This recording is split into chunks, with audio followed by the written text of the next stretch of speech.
Hello students, मेरा नाम है विवेक और आप देख रहे हैं एजुकेशनल ईज़र। अगर आप चैनल पर नए हैं तो चैनल को सब्सक्राइब कर लीजिए और बेल आइकन को प्रेस कर लीजिए। आज हम अपने लास्ट वीडियो को कंटिन्यू करेंगे जिसमें हम लोगों ने प्रकाश परावर्तन तथा अपवर्तन चैप्टर का गोलीय दर्पणों द्वारा प्रतिबिंब का बनना पढ़ा था। ठीक है, अवतल दर्पण में कहाँ कहाँ वस्तु होगा, कहाँ कहाँ प्रतिबिंब बनेगा, उस पर मैंने बताया था और उत्तल दर्पण में भी बताया था। तो उसको आप लोग पहले वॉच कर लीजिए अगर वॉच नहीं किया है तो। आज हम लोग जानेंगे उत्तल दर्पण के उपयोग और अवतल दर्पण के उपयोग। तो अवतल दर्पण के उपयोग, नंबर 1, इसका उपयोग टॉर्च, सर्च लाइट या गाड़ियों के या वाहनों के हेडलाइट के कांच में किया जाता है, जिससे क्या होता है कि एक तीव्र प्रकाश का प्रकाश किरण पुंज निकलती है। सेकंड, यह दाढ़ी बनाने वाली जो शेविंग दर्पण होती है, शेविंग दर्पण, जिसमें चेहरे का प्रतिबिंब बड़ा दिखाई देता है, तो प्रतिबिंब बड़ा देखने के लिए इस दर्पण का उपयोग किया जाता है। जैसे कि शेविंग करने के लिए दर्पण में बड़ा प्रतिबिंब देखने के लिए उसका उपयोग किया जाता है अवतल दर्पण का। उसी प्रकार जैसे डॉक्टर आँख, कान, नाक, गला ये सब चेक करने के लिए जो लाइट का यूज़ करते हैं, तो उसमें जो दर्पण लगा होता है वो क्या करता है, आँख, कान, नाक जो छोटी चीज़ें हैं उनका जो प्रतिबिंब है वो बड़ा बनाकर दिखाता है। तो ये थे अवतल दर्पण के उपयोग। अब हम जानेंगे उत्तल दर्पण के उपयोग। उत्तल दर्पण का उपयोग वाहनों के साइड मिरर पे किया जाता है। साइड मिरर में जो दर्पण होता है वो उत्तल दर्पण होता है। उसका उपयोग क्या है कि वो काफ़ी बड़ी क्षेत्र को, काफ़ी बड़े एरिए को एक छोटे से दर्पण में एकदम सीधा सीधा प्रतिबिंब और स्पष्ट प्रतिबिंब वो दिखाई देता है। तो उत्तल दर्पण का पहला काम ये है। दूसरा, गली बाज़ारों में जो लैंप लगा होता है, अब तो लगा नहीं होता, पहले लगा होता था, तो जो लैंप लगा होता था उसमें जो कांच लगी होती थी वो उत्तल दर्पण की होती थी। क्यों? क्योंकि उसमें से जो निकलने वाली प्रकाश की किरणें हैं वो बड़े एरिया में फैलेगी, इसलिए उत्तल दर्पण का उपयोग किया जाता था।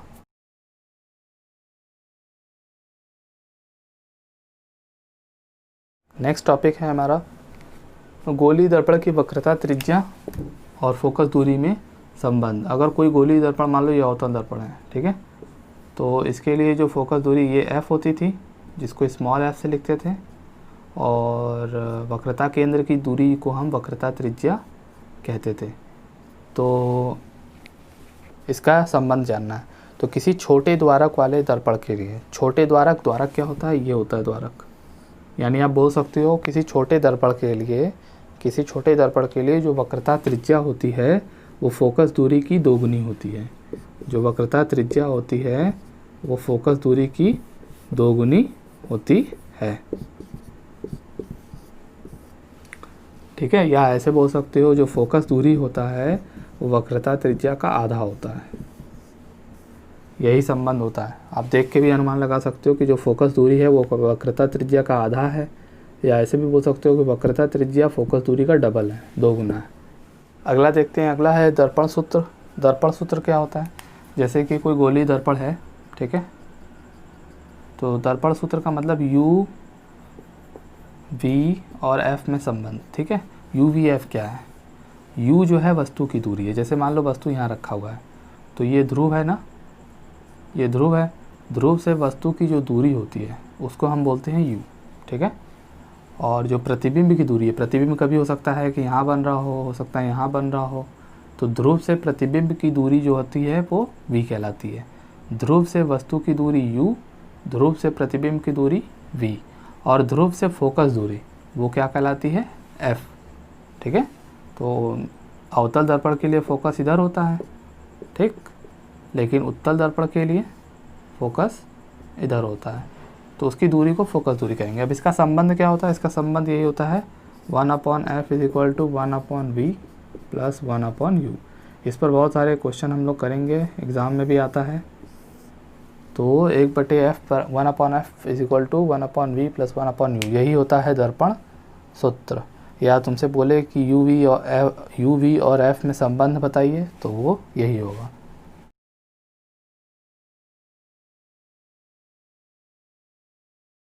नेक्स्ट है रेखीय आवर्धन। रेखीय आवर्धन को हम m से लिखते हैं। ये होता क्या है? रेखीय आवर्धन क्या होता है? रेखीय आवर्धन जो होता है प्रतिबिंब की लंबाई और वस्तु की लंबाई के अनुपात होता है। क्या होता है, प्रतिबिंब की लंबाई और वस्तु की लंबाई, यानी प्रतिबिंब की लंबाई बटे वस्तु की लंबाई। ये लंबाई कह रहा है, दूरी नहीं, ठीक है। प्रतिबिंब की लंबाई को हम h डैश से लिखते हैं और वस्तु की लंबाई को h से। जैसे ना ये मान लो अवतल दर्पण है, मान लो वस्तु इतनी बड़ी है और इसका प्रतिबिंब छोटा सा बनना है, तो ये जो लंबाई है इसको हम वस्तु की लंबाई बोलेंगे, जिसको हम h लिखेंगे, और प्रतिबिंब की लंबाई को हम h डैश बोलते हैं, और इसी के अनुपात को हम m बोलते हैं, ठीक है।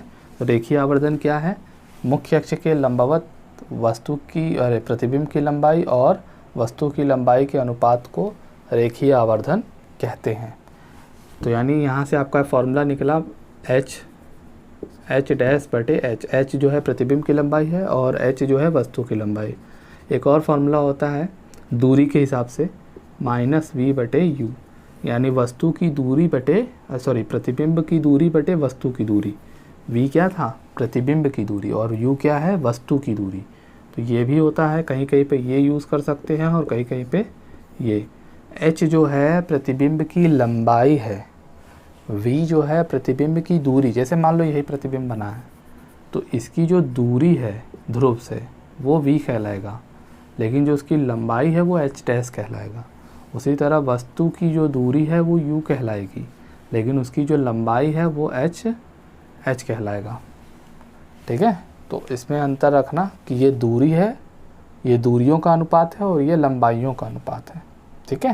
अब एक चीज़ और कि मान लो तुम m की वैल्यू निकाले, अगर m की वैल्यू ऋणात्मक आ गई, क्या आ गई, ऋणात्मक, तो इसका मतलब ये समझ लेना कि प्रतिबिंब कैसा है, वास्तविक, क्योंकि पूछेगा कि प्रतिबिंब कैसा बन रहा है, आप उसको बताइए। तो पहले m निकालोगे, अगर m का मान ऋणात्मक आ गया तो इसका मतलब समझ जाओगे क्या, वास्तविक प्रतिबिंब, और वास्तविक होगा तो इसका मतलब कैसा होगा, उल्टा, क्योंकि जितने भी वास्तविक प्रतिबिंब हैं वो सारे के सारे उल्टा बनते हैं। मैंने लास्ट वीडियो में बताया है, अगर आपने नहीं देखा है तो जाके देखिए उसे, लिंक डिस्क्रिप्शन में है। वास्तविक प्रतिबिंब, अगर m का मान धनात्मक आ गया, अगर m का मान धनात्मक आ गया तो प्रतिबिंब कैसा होगा, आभासी होगा, आभासी होगा प्रतिबिंब और सीधा होगा, क्योंकि जितना भी प्रतिबिंब बनता है वो आभासी, जितना भी बनता है वो हमेशा सीधा होता है। तो ये चीज़ याद रखना, बहुत इम्पोर्टेंट है, इसको चाहो तो नोट कर लो, ठीक है।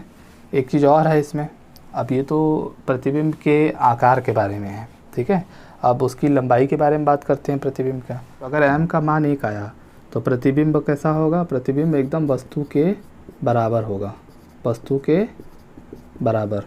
अगर m का मान 1 से कम आया, m का मान क्या आया, 1 से कम, तो वस्तु क्या होगा, वस्तु से प्रतिबिंब क्या होगा, छोटा होगा, प्रतिबिंब वस्तु से छोटा होगा। अगर m का मान 1 से बड़ा आ गया, 1 से छोटा आ गया, यहाँ पे उल्टा हो गया, m का मान अगर 1 से बड़ा आ गया तो वस्तु कैसा होगा, वस्तु से बड़ा होगा प्रतिबिंब।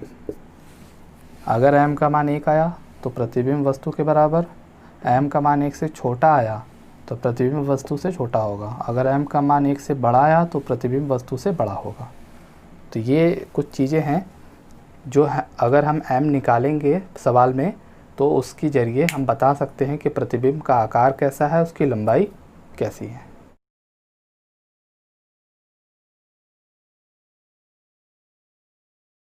आइए कुछ सवाल देख लेते हैं।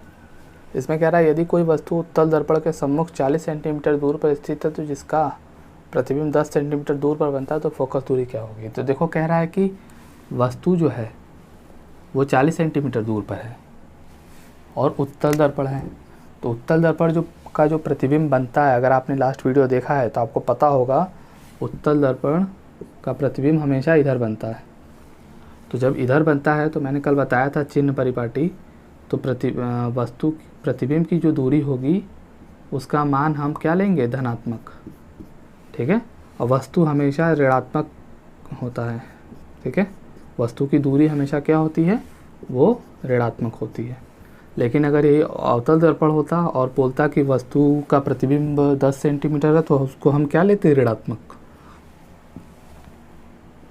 तो ये u है, u बराबर -40 सेंटीमीटर, क्योंकि u हमेशा चाहे उत्तल दर्पण हो चाहे अवतल दर्पण हो ऋणात्मक होता है। ठीक है, प्रतिबिंब की दूरी बोल रहा है, प्रतिबिंब की दूरी कितनी है 10 सेंटीमीटर, तो प्रतिबिंब उत्तल दर्पण में हमेशा धनात्मक होता है, तो इसको हम धनात्मक लेंगे। हमसे फोकस दूरी पूछा है, तो दर्पण सूत्र आप जानते हैं क्या होता है। दर्पण सूत्र 1/f = 1/v + 1/u, इसी में मान रख दो। 1/10 + 1/u का मान कितना है -40, तो ये माइनस ये प्लस माइनस हो जाएगा, यानी 1/10 - 1/40, लसा ले लो 40 आया, 10 से 40 में भाग दिए 4 आया, ऊपर कितना है 4 - 1 यानी 3/40, यानी 1/f का मान कितना है 3/40। तो f को अगर उल्टा करोगे तो ये भी उल्टा हो जाएगा, तो यानी f बराबर कितना हो जाएगा 40/3। 3 से इसमें भाग दे दो, 3 × 3 1 0, 3 × 9 13.33 सेंटीमीटर। तो फोकस दूरी क्या होगी 13.33 सेंटीमीटर, और धनात्मक चिन्ह आ रहा है, इसका मतलब क्या शो कर रहा है कि इसकी फोकस दूरी इधर ही होगी, जो कि सही बात है। तो आपने फोकस दूरी निकाल लिया। आइए एक और क्वेश्चन देखते हैं। कह रहा है किसी ऑटोमोबाइल के पीछे का दृश्य देखने के लिए उपयोग होने वाला उत्तल दर्पण, ठीक है, वक्रता त्रिज्या 6। यदि बस दर्पण के पीछे यानी देखने के लिए बस के दर्पण के पीछे के दूरी पर है, मतलब 10 मीटर की दूरी पर है, तो अब क्या कह रहा है, मतलब वक्रता त्रिज्या r आपको दिया गया है 6, ठीक है, आपको और क्या दिया गया है उत्तल दर्पण है। तो हम वक्रता त्रिज्या और फोकस दूरी में संबंध जानते हैं। फोकस दूरी बराबर होता है वक्रता त्रिज्या बटे 2, तो यहाँ से कितना आ गया फोकस दूरी 3 मीटर, और उत्तल दर्पण के लिए फोकस दूरी धनात्मक होता है। ठीक है, लास्ट वीडियो में मैंने एक चार्ट दिया था, उसको आप देख के समझ सकते हो, नहीं तो आपको याद हो तो याद कर लो कि उत्तल दर्पण में फोकस इधर होता है, तो जब इधर है तो इधर धनात्मक होता है। ठीक, तो फोकस दूरी धनात्मक होगी। जो वस्तु की दूरी है वो 10 मीटर है। ठीक है, ऑटोमोबाइल के जो साइड मिरर लगा हुआ है उसके पीछे एक बस आ रही है, तो बस एक वस्तु का काम कर रही है। ठीक है, तो वस्तु की दूरी 10 सेंटीमीटर, तो वस्तु की दूरी को हम u से लिखते हैं, और वस्तु की दूरी हमेशा ऋणात्मक होती है। वस्तु की दूरी हमेशा ऋणात्मक होती है, चाहे उत्तल दर्पण हो चाहे अवतल दर्पण हो।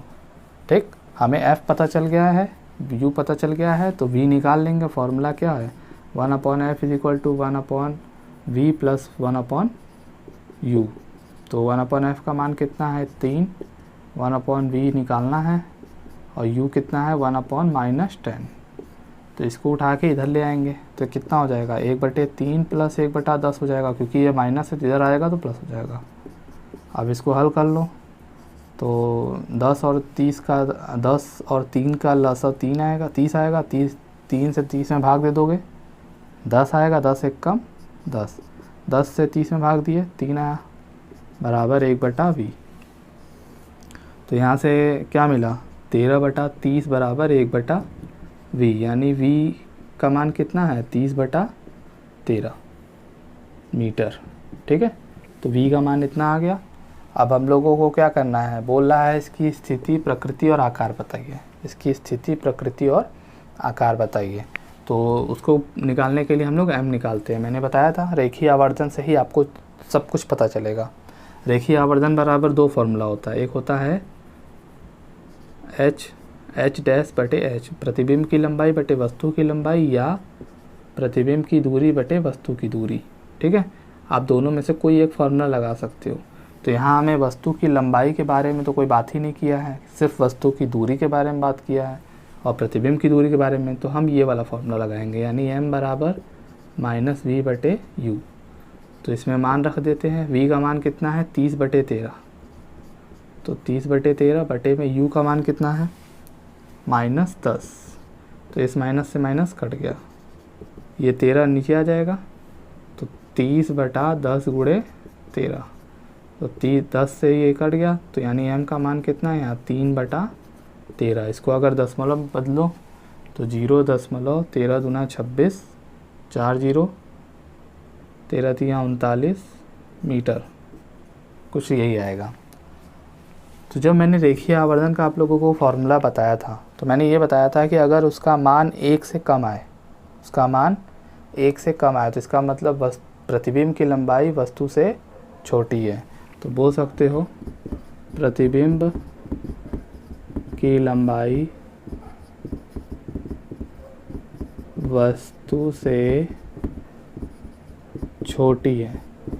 फिर मैंने एक चीज़ और बताया था कि अगर ये धनात्मक मान आए, m का मान अगर धनात्मक आता है तो इसका मतलब कि वस्तु का प्रतिबिंब आभासी बना है और सीधा बना है। क्या बना है? आभासी बना है, आभासी बना है और सीधा। अगर यही मान ऋणात्मक आ जाता तो वास्तविक और उल्टा हो जाता। समझ आ रही बात? तो जो मैंने परिभाषा बताया उसके आधार पे मैंने उसकी स्थिति बता दिया, प्रकृति बता दिया और आकार बता दिया। तो आप समझ गए होंगे किस तरह से करना है। R से हमने F निकाला, F से हमने V निकाला, V से M निकाल के हमने उसके मान को ऑब्ज़र्व करके ये सारी चीज़ें बता दी। ठीक है, तो रेखीय आवर्धन में मैंने जो बताया उसको आप अच्छे से समझ लीजिएगा।